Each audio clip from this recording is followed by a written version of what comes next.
বিনা চিকিৎসায় মানুষ মারা যায়, তা নিয়ে পার্লামেন্টে কোনো কথা হয় না। নদীতে বাদ দেওয়ার জন্য কথা নাই, খাল খনন নিয়ে ব্যস্ত। খাল খনন আমরাও চাই, কিন্তু নদীতে বাদ দিতে হবে আগে।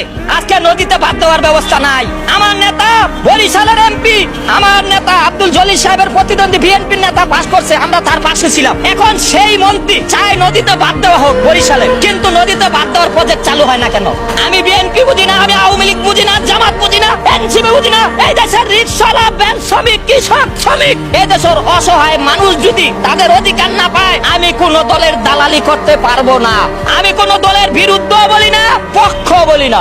অসহায় মানুষ চিকিৎসার অধিকার পাবে, খাদ্যের অধিকার পাবে, বস্ত্রের অধিকার পাবে, শিক্ষার অধিকার পাবে, কর্মসংস্থানের অধিকার পাবে। এইটাই ছিল জুলাই আন্দোলনের মূল লক্ষ্য।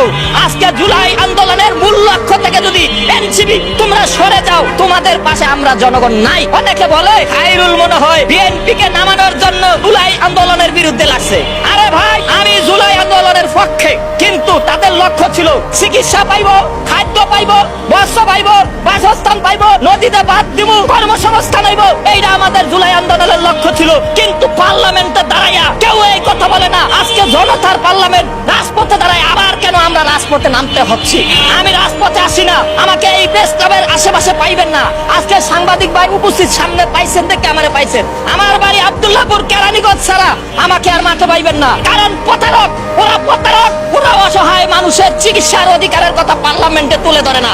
ওরা শিক্ষার আলো পৌঁছে দেওয়ার কথা পার্লামেন্টে তুলে ধরে না। ওরা শ্রমিকের ন্যায্য অধিকারের কথা বলে না। ওরা কারা আপনারা সবাই জানেন। সবাইকে বলিয়ে আমি সর্বদলীয় বিরোধী দল খায়রুল, জনগণের লোক।